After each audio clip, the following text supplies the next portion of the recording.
So I'll let you take it from here of like introducing yourself and then kind of what you're into and what you're a fan of and who you represent. Got you. All right. Well, my name is JT Forrester or Jonathan Forrester, however, whatever you want to call me. I am from Memphis, Tennessee. I am 1/6 of the podcast known as East Coast Avengers. We are just a bunch of nerds here in Memphis, Tennessee who love to talk about nerdy things. We started the day before Endgame, three of us did, and we just talked about our predictions and what we wish to happen in Endgame. We saw the movie. Ironically enough, two of our now co-hosts were in the same theater but not with us. We met in the lobby afterwards, said, hey, you guys should come on our podcast, and then the rest is history. But no, I'm super excited to sit down and talk about all the nerdy things that I love. Some will say that I'm more towards Marvel. I mean, my backdrop is just pretty much all Marvel. But I do love Star Wars, DC, Lord of the Rings, you name it. We talked about it earlier, a little bit of NBA. I do have a history of working for professional NBA team, the Memphis Grizzlies. So that was a lot of fun. But other than that, I'm just a big old nerd here in Memphis, and I love what I do. That's awesome. And a majorly eclectic background, which I love too, because I think it was JJ when we were talking to him. He has like an incredible background with music and whatnot.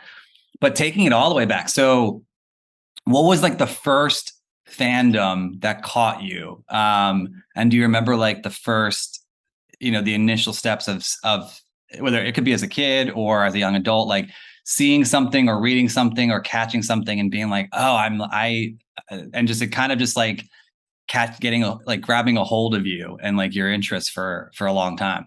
Right. So I think back when the first Spider-Man movie, I think that's kind of where everyone really started essentially. But for me, I think it started with the original Blade movies. I saw those when I was younger, and granted, probably shouldn't have because of the style that they are. And back then it was like, oh, young kids shouldn't probably watch this. But I sat down and I watched it, and I think I was watching it with a friend and his dad, and I was like, wow, this is quite interesting. So I went out the next day with a good friend of mine, and we went to local card shop because we were huge into Pokemon back then. Okay. Like, what kid isn't? And we started looking around, and I started seeing a bunch of books, and I was like, what are these? And the guy was like, oh, these are comic books. Have you ever seen one? And I was like, I've never seen one. And he gave me a free book. I can't, to this day, I still cannot remember what it was, but I just remember reading it and getting in love with just the whole, idea of superheroes in the world, and, fighting evil and doing good. And I thought that was great. And then as I grew up, I kind of got out of comic books, went more into the sports route, and kind of didn't know what I really wanted to do because I love superheroes, but it felt like it was a secret. I felt like I had to keep it, Yeah. with a certain amount of people in my friend group that I was like, yo, did you see the new Fantastic Four movie? And then have to like look around and be like, okay, no one heard me. All right, let's talk about it. But sports was something that I grew up with. I played basketball in middle school, soccer in high school. Like I mentioned, I worked for the Grizzlies. And now, right now, like as of today, I am the athletic director at my local church. So, Wow. sports is still huge in my life. But with that being said, I found a way, I guess it was maybe 5-6 years ago, to kind of intertwine both worlds of nerdiness and sports and just say, I don't care what anybody thinks of what I like. I like what I like. So it was great. And honestly, once I got the confidence to talk about it and be upfront with who with what I like and who I am, it's kind of funny that there's a lot of people out there who Yep. are exactly the same. And so I've had multiple conversations with NBA players about the recent Marvel movies that came out, and I remember Endgame and Infinity War back when those were, getting real hyped up and stuff. Man, I can't tell you all the NBA players that I would talk to about, who could potentially show up or how Thanos was going to get defeated or this and that. And like, it was like, wow, my two worlds are starting to collide real, like like it's starting to happen. So it was really cool. And I love that about it. That's amazing. And I think it's important and crucial to show people that, again, it's not one or the other, right? Like you can be a fan of these things. I grew up like I was a huge football fan. I went into sports writing early in my career. And again, they're not mutually exclusive. And so that's really important to show people. And I think that's cool that you have both those backgrounds. Getting into, I mean, obviously, like being a fan of basketball and sports, getting into the NBA, how did you end up making it a career? And again, full disclosure, there's things that you can and can't say, obviously. And so we're not going to get into that stuff, but whatever. But like, that's really interesting too, because I think a lot of people have passions, whether it's fandom, whether it's sports, whether it's, anything. And I think that they usually end up not following through on their dreams because it's they can't really see themselves doing it for a living. How did that become a thing where you pushed on and were able to do that? Because I mean that's got to be a hugely fulfilling thing for you to really do what you love, which is everyone's dream, should be everyone.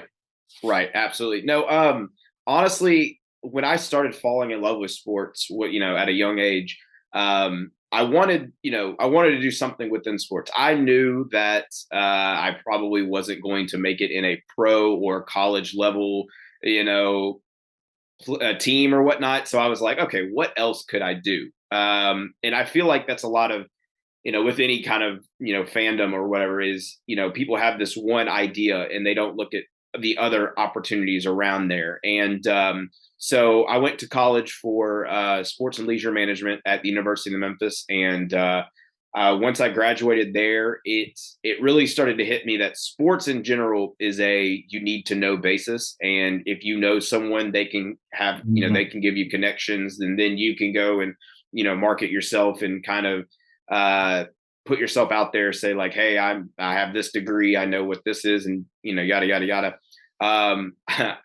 Funny enough, I was in class my senior year, and a good friend of mine that I went to high school with, he walks into class on the phone, and he sits down next to me, and I kind of overhear him a little bit. I wasn't trying to listen, but I overheard him say like, I'm sorry, I'll try to find someone who can replace me.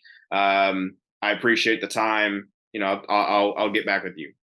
He hangs up and he's like, has his head down, looking up, depressed or whatnot. And I said, hey man, you doing all right? What happened? He was like, yeah. He was like, I had to quit, family stuff, yada, yada. And I was like, oh, I hate to hear that. Jokingly, I said, well, I heard you said you're looking for a replacement. I'm looking for a job. So like, jokingly again. Yeah. And he was like, and he goes, yeah, let me get your number and I'll reach out to my former boss. And I was like, oh, what is it? Just so I can get ready. And he was like, oh, I work for the Grizzlies. And I was like, it's like, all right. So yeah, he I guess after class that day, he texted his boss. He's like, hey, I found a replacement for you. Here's his number. I mean, 15 minutes later, I get a text message and they were like, hey, come to the forum, the FedEx forum down here in Memphis. And they were like, hey, come down here, 4:00 today. We'll do a formal interview. I walked in and he said, when can you start? And I was like, when do you need me to start? And he was like, all right, your first game's against the Clippers, next Friday. And I was like, done. And so yeah, it was really cool just to kind of fast pace, just get into it like that. No interview. I mean, no, like it wasn't a real interview per se, but no, I didn't have to fill out any documents. Obviously, when I got hired, I did, but like the hiring process, it was just kind of like a, hey, when can you start type situation.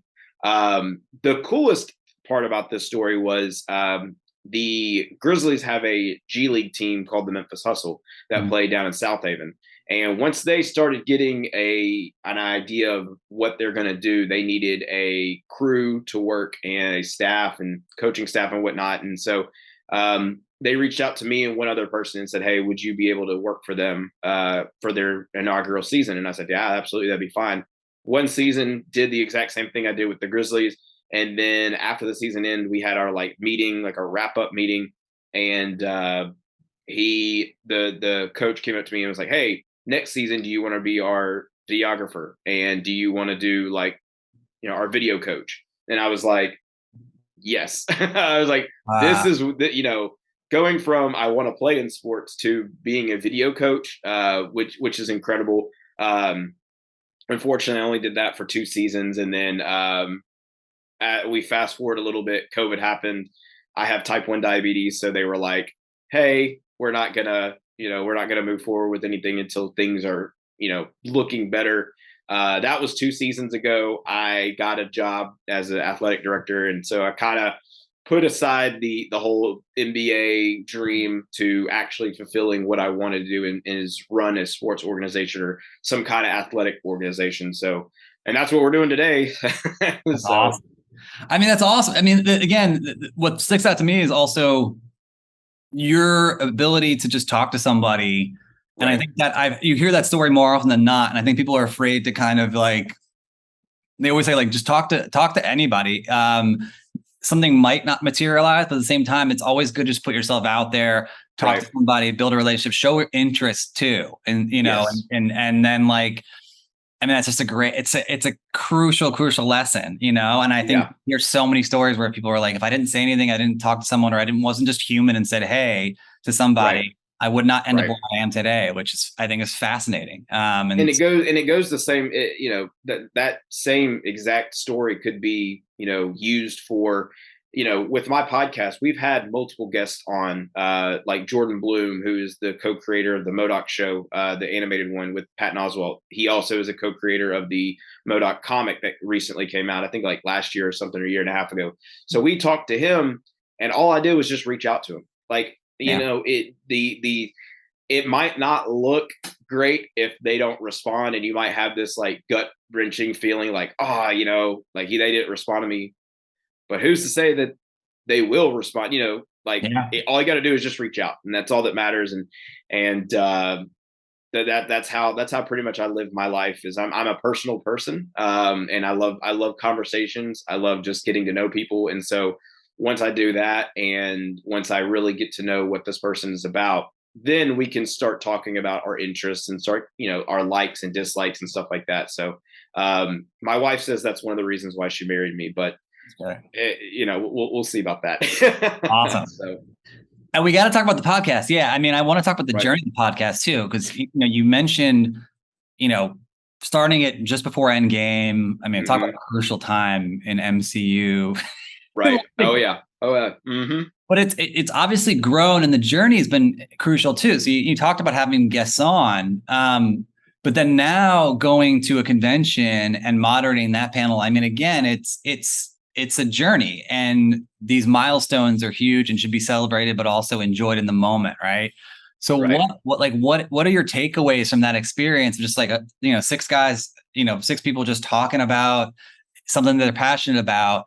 What lessons have you learned along the way, in addition to just reaching out and asking someone for something, because you never know what they'll say, but also at the same time, it becomes almost like, I wouldn't say a job, but it becomes a project that you have to manage and love and put time and passion into. I'd love to hear your takeaways from that over the past 3 to 4 years of doing that, because that's a huge thing. Yeah, absolutely. It's been a wonderful few years for the podcast, honestly. I mean, we've had ups and downs, of course, like every other, group does. I think everything starts off strong, and everything is, a well-oiled machine, and you keep on going, you keep on having guests, and you keep on doing this. And then there towards the middle of the road, you kind of have your bumps. And I think for us, again, it sounds, when I tell people that it's 6 of us, it started off at 3, then it went to 4, then we added another member, and then just recently, about 2 months ago, I would say we added our 6th member. It's been, this isn't everyone's lives, and I think when we first started out, it was, okay, guys, we have to be here every Wednesday to record. Try to make it on your schedule. Try to do this, and then it started leaning into, well, if you're busy, we understand, but let's try to make the episode, because it's great to hear all 6 opinions, or all 5, 4, whatever. It's great to hear that. Now, it's gotten to the point to where it was like, hey, if you can make it, you can make it. If you can't, you can't, because I'll always be here. We record at my house. And so I was like, I will always record no matter what. I'll either do it by myself, or last week's episode, we had Sean and Steven on from Nerd Initiative. They were a guest on our podcast. And, I told them, I said, guys, if you can't make it, that's fine. And so just a little, brief introduction to the people on our podcast. Dominic, he works at the football stadium that's here in Memphis, the Liberty Bowl Stadium. Josh is a freelance writer / radio host, so he does a lot of like radio things. Christian just graduated from University of Memphis as an engineer, and he's got a full-time engineering job. Darren is, I call him a full-time traveler. He goes to concerts all the time. Him and his mom have a wedding planning party that they do, and they actually did me and my wife's wedding, and so it was beautiful. So he's traveling all over the world and doing things. I mean, he just went to Cancun, and then right after Cancun, he went to Canada. Right after Canada, he went to So he's been all over the place. And then Hunter works as a HVAC technician, and so again, we're kind of all over the place. And so again, once everyone kicked into their real life, I guess, grown up world, I guess you can call it, it kind of broke down into it. Everyone's opinion's great, and everyone has their own opinion. They can say, hey, I'm a part of this group. But once it comes down to, hey, who's actually doing the group and who's actually being a part of the group, it gets kind of stagnant, and people are here, people are not here. And so I think once you take that away from it, it's a great group. I love the guys that are in it, and I love what we do. And so it's been fun with them. It's been fun without them. But altogether, we're the East Coast Avengers, and it's a great group, and I wouldn't change it for the world. Yeah, it's like the real Avengers, like people coming in and out. They take a little sabbatical, what are you gonna do? That's life. Exactly. I'd love to hear about, again, Memphis Con coming up. That's a big thing, and again, another milestone that should be celebrated, because it's going to be amazing. So you're going to moderate these panels and do some interviews.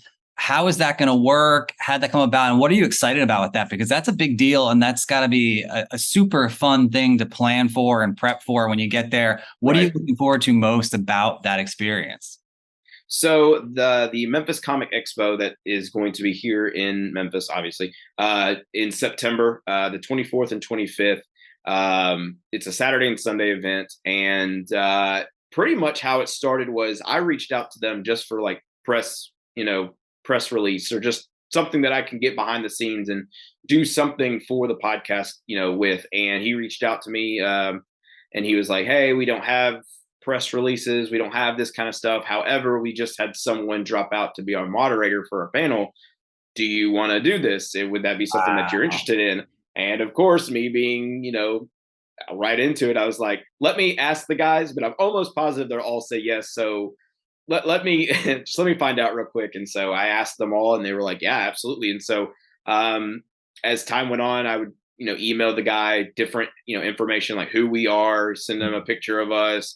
He sent me the schedule, and pretty much all day Saturday and Sunday from like 12 to 5 in 45-minute intervals, we'll be sitting down with guests that are comic book guests or comic book writers, comic book artists, just, voice actors, just a bunch of random people. And pretty much we have the run of the panel. However we want to run it is how we're going to do it. And I think we're kind of leaning on the idea of some of us on stage and some of us in the crowd. And cool. We'll start off the panel by saying, like, introduce the guest, and then first off, introduce us, introduce the guest, and then say, start off with a question from one of us. And then we'll say, okay, we're going to open up to the panel, or to the guests, the audience, what questions y'all have. And then someone will raise their hand, and one of our members of ECA will walk over there with the mic and hold up the mic, and kind of like you see at the, at Hall H and SDCC and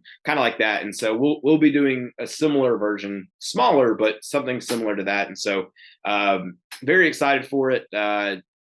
I'm looking forward to it, man. It's going to be awesome. And I just think that one way that we started doing this was, again, like we mentioned, just being available, reaching out.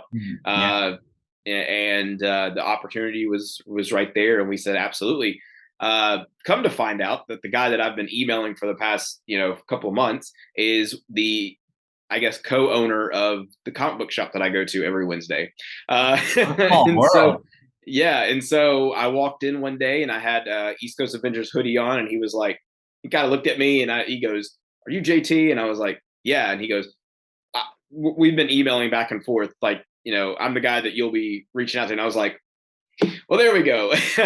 So yeah, it's small world, but it's a lot of fun. I cannot wait.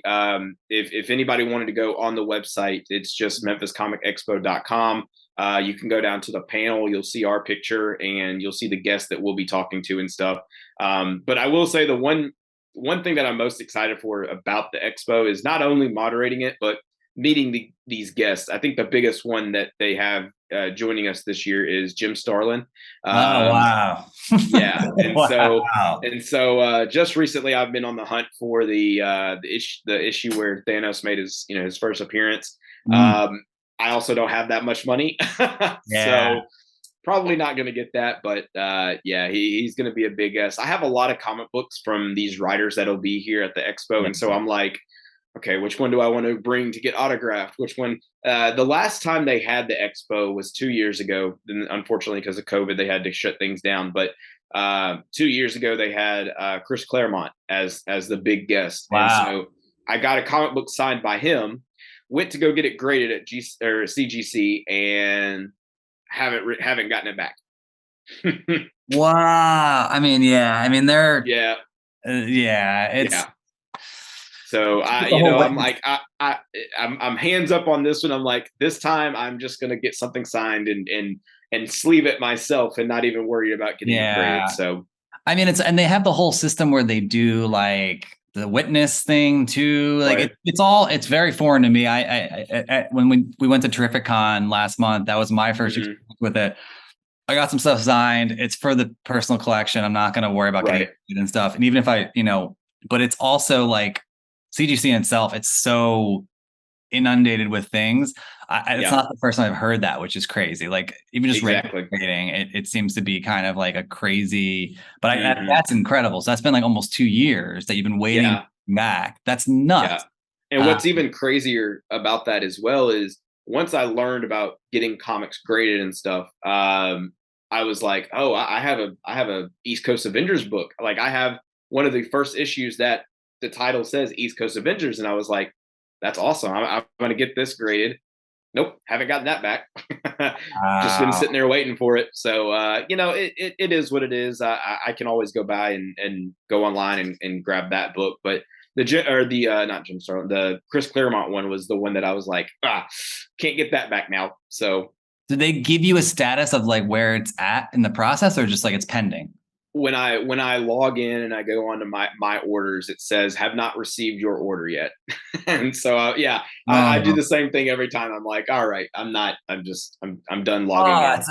that's such a like a hit. Yeah, and I can hold on if I don't know if you can see it or not, but I have, and just if they ever ask for like proof, I can show them that, where is it?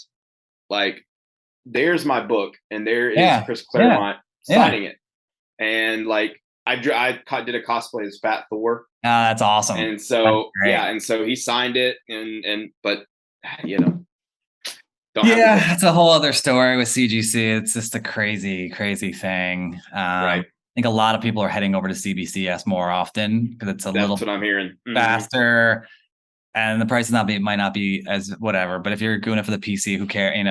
Who cares? Exactly, You're gonna hold on exactly. to. Yeah, it's hard to pivot off that story. I think that is Right, such a yeah. painful experience. It very much is, but sometimes it's a learning lesson to say like if you get something signed, don't just Yeah, keep it yourself. yeah. So I mean, this is a natural transition. So, I mean, obviously, you see behind you, you got the shield, right, yep, you got Mew Mew, and you got yep, talk about that too, because I think that's really interesting. Obviously, I have a ton of stuff behind me. How, right. how has that been in collecting like memorabilia and stuff? I think you got Molnir. You said you got an amazing like was it a like a convention of some kind, or I mean, it's cool to kind of come up, and then the stories of getting these pieces that mean so much to you are even that much more exciting to kind of have. And so how has that been in collecting kind of these really cool pieces to add to your collection, and also kind of like that you see every day? So, comics are one thing, and then there's so many different things that people can get into. How's that been, collecting those pieces? Yeah, so I think honestly my collecting life started with I got a Funko Pop of Thanos. The very first, like, that was my very first Funko Pop. And you see those, those goofy little videos where it's like, oh, I'll just get this one, and then it's like you have like 1,000. Well, that pretty much happened to me, where I collected it, I got it, I put it up on my shelf out of box, and I was like, man, yeah, these are cool. All right. And then looking lonely. I moved. Yeah. And then all of a sudden it got to 700 plus. And wow. Yeah. And so in my room at my parents' house at the time, I was like, I need more space. I need, this is getting out of hand. And so there were a lot of pops where they were behind each other. They were just kind of just sitting there somewhere on the ground, somewhere. It was like overflowing. And so I was in the market of buying a house at the time, and I told my wife, my girlfriend at the time, and I was like, hey, I'm going to need a collection room. I'm going to need a room that just has all of my stuff in there, and I'm going to get shelves. I'm going to get all this other stuff. And she was like, look, that you do you, that's fine, but just remember, whenever we have a child in the future, that's going to be the child's room. So once we started getting that idea and kind of, okay, I then sat back and I said, let me pick out the Funkos that I really like and that I really just have like some kind of value to. And I picked them all out, and like I'm looking at them, I think maybe I have up here maybe like 100, maybe, and sold the rest of them. Just got out there and did a lot of, hey, this one, you can buy this for $5, or you can buy this bolt for $100 or whatever. And so, yeah, I sold a lot of them. And once I sold all the smaller stuff, I pivoted to the stuff behind me. And so I like when I pivoted, I thought of, when people walk in my room, what are they going to gravitate to the most? What are they going to be like, wow, that's really cool? They're gonna look at, Stormbreaker right here, and they're gonna hold them up, and they're gonna swing it and do this stuff. They're gonna grab Cap's shield and they're gonna put it on like Captain America. They're not gonna look at a Funko and be like, okay, and they're gonna put it back. Like, so when I look at it, I have a lot. I mean, behind me personally, I have a lot of like these little boxes that open up and they have memorabilia, from the movie, and they'll have like a certificate of authenticity that comes with it. And so I have I'm trying to think. I have a WandaVision box set that comes with Wanda's tiara. I have the Eternals box set that comes with a lot of like bracelets, and it comes with Thena's like little tiara that she has. But the Mjolnir one that you were mentioning, I went to a toy show here that in Memphis comes every, I think, 6 months. And that's where I sold a bulk of my Funko Pops from. And my wife and I were just walking down the aisles. We didn't have a table this year or this month. And we started walking down the aisles, and she kind of nudged me and said, hey, look, that's a Mjolnir, but you have the Hasbro version, that like the cracked one right here. And she was like, I think that one looks like legit. And I was like, okay, let me just go talk to the guy. The guy was selling it because he's moving and he needs space. And I was like, that's understandable. Let me help you. And so I said, well, how much are you selling it for? And he was like, well, I'm selling it for 200, but we can negotiate. And I was like, okay. So I said, can I look at it? Can I pick it up? And I picked it up. It's a whole 8 pounds, not plastic, like legit metal. Comes with a stand, a plaque. It comes with a book that says, what it is. And so I was looking at it, and all this stuff was still in the plastic. He had never opened it. He had never taken it out. He had never assembled it. And so I was like, okay, so this thing is like brand spanking new. And what it is it's pretty much the exact replica of Mjolnir that Thor or Chris Hemsworth used in the first Avengers movie. And I looked it up, and what I bought it for was about 160. and what it's going for was a lot more than that. Yeah. Yeah. And so I felt good about the price that I paid for it. And I think it's that one right there. Ah, you can That tell one. it's totally, yeah, it's what a Yeah. difference. And it Yeah. also, again, that getting a good deal Right. stays with you, and it feels nice, not just like for monetary reasons, but it's nice to kind of like get value in what you're picking up. That always kind Right. of like hangs with you for a And long what's funny time. too is like when I have people walk in and they see this shelf behind me, they obviously they want to pick up the stuff, they want to look at it and everything, and I don't tell them about that Mjolnir, and they'll go to pick it up, And and it's like, ah, they're not expecting 8 pounds of just like, I mean, so they kind of like pick it up and drop a little bit, and they're like, whoa, what is this? And so it's, I mean, let me see if I can, like, I don't know if you can hear this, wow, but yeah. I mean, like, yeah, it looks yeah. impressive. It is. I mean, it's a whole 8 pounds. It's got, it's got the symbols on the front of it and That is everything. cool. Like, I yeah, mean, yeah. and it came with this like it's legit when it comes with its own like little felt bag, Yeah, yeah, like that's always, that you that's the can carry. sign. That's the Yeah, sign right there. yeah, exactly. So no, but it's cool. I like collecting the bigger stuff now. And then obviously something that I recently got into, which is probably an issue, is Lego. And Okay. I have been collecting Lego now for maybe 6 months, and I'm looking at it right now, and it's a lot. A lot. So I pivoted from 700 plus Funko Pops to bigger Hasbro. Like a lot of the stuff behind me is just Hasbro, where you can buy it, at retail Yeah. and stuff.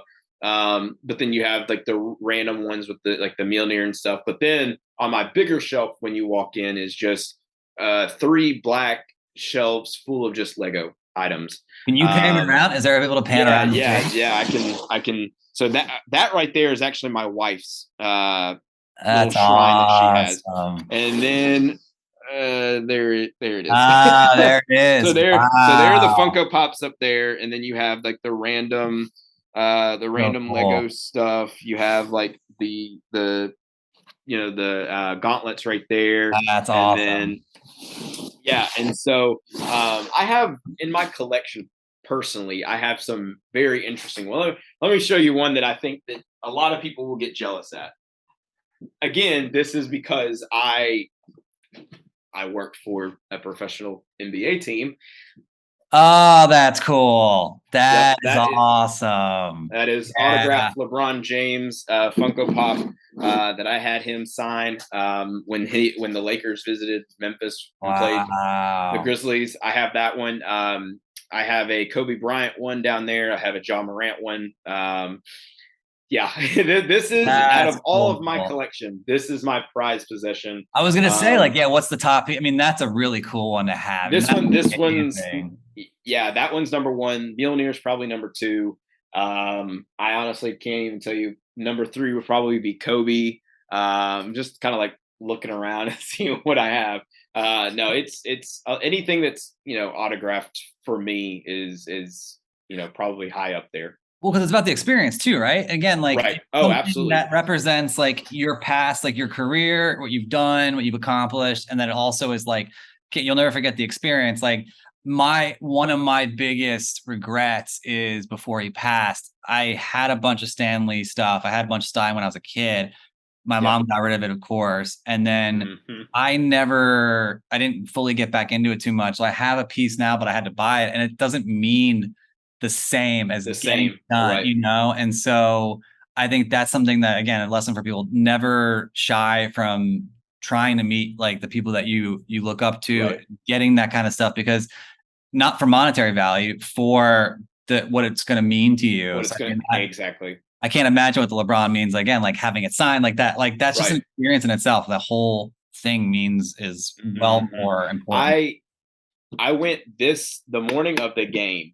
It was a Saturday game, and I went to Foot Locker in the mall here in Memphis, and I went to Foot Locker, and I knew they had this one, and me. I wouldn't say it's inside sources, but I know what jerseys the other team's going to Mm. wear. I know I have this knowledge before the game, so I know what to wear, my uniform.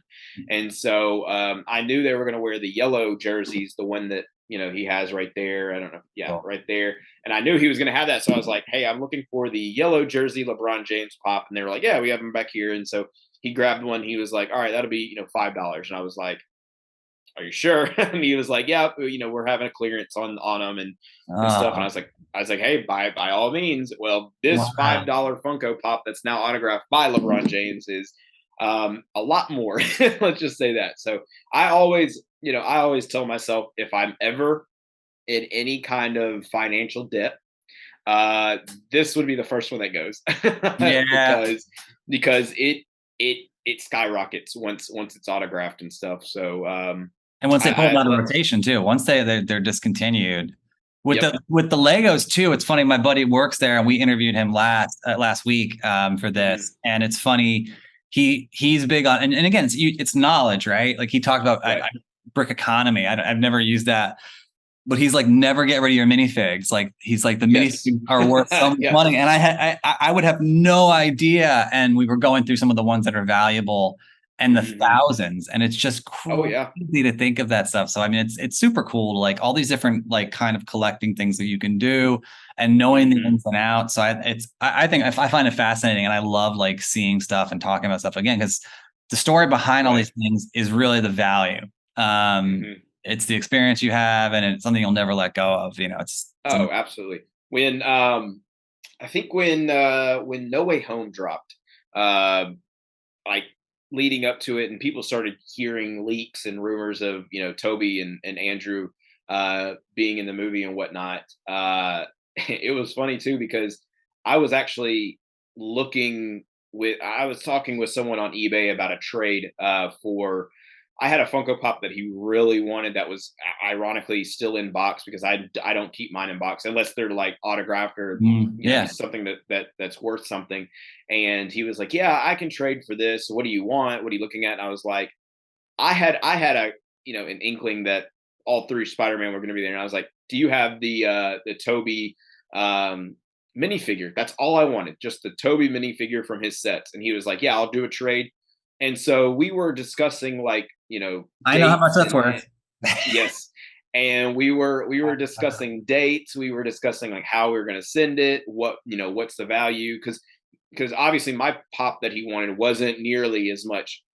However, the price that I think you're thinking of was not there when I went to go buy it, or when I went to trade for it. Wow. He then found out that Toby Maguire was going to be in the movie, and he said, "No deal." he said, "Sorry, What? man." He said, "Sorry, man. I know what's about to happen to this figure, and I'm going to keep it." And I said, and I remember Yeah. responding to him. I was typing, and I said, "You're a smart man, because that's Yeah. exactly why I was going to trade for it." So, unfortunately, that one slipped through my fingers. But yeah, I mean, I normally go for like the bigger sets. The one that I have right over here is the Mjolnir, Yeah. and Yeah.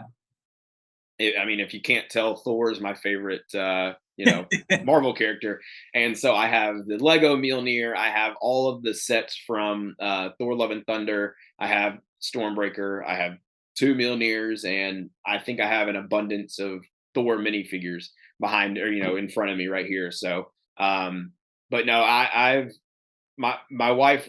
We kind of have like we call it a date night, and we'll just That's sit here and cool. we'll put Legos together and stuff like that, and we love it. I love that she loves it, and so it's a lot of fun when we do it. And then I make my review videos on my personal channel. I put it on TikTok, and then people just say like, "Oh, that's really cool." So you love to see it. That's awesome. And to close things Absolutely. out, I mean, you got a lot going on. What's one or two things like in the future you're working on that you're really excited about? That something something you're just really looking forward to. I like to look towards the future to close things out. What's something that's on the horizon? Right. Obviously, I mean, I could have an easy cop out by saying, Memphis Comic Yeah. Expo.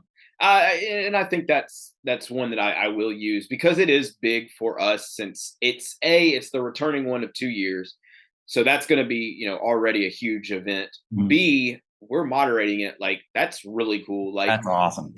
I mean, I think I'm okay with saying this. I don't think I'm spoiling anything or whatnot, or I'm breaking contract or anything. But we actually, since we're moderating it, we get one-on-one interviews with every guest that's coming. Well, I say every guest that we want to interview. Yeah, yeah. So for Jim Starlin, we get that one-on-one, and it's going to be. I'm so excited for that. But something else that I'm really looking forward to is I was approached recently by an idea with two people here in Memphis who are bigger names in the sporting world. But like it's a full circle. What we started the conversation with, and now we're going to end it, is they want to get into a YouTube podcast channel.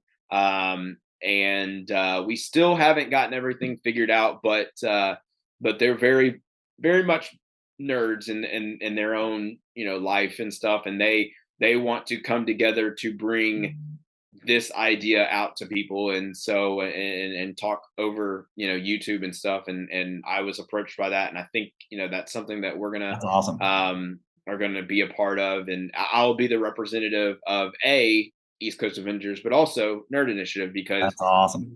Because they know about it, and they see that I post about it all the time, write articles and whatnot, and so that I think once they started seeing that we have a big influence here in Memphis with East Coast Avengers, and B, I'm doing something with a bigger group with Nerd Initiative, they're like, hey, let's get a part of this, and let's kind of let's have something under your belt or on your quote unquote resume to say like, hey, we're doing this and stuff. So very excited for that. That's coming down the line here in a couple months and stuff. So but yeah, those two things are really what's going on, and I'm really excited about. So those are two pretty big things. So that's pretty good.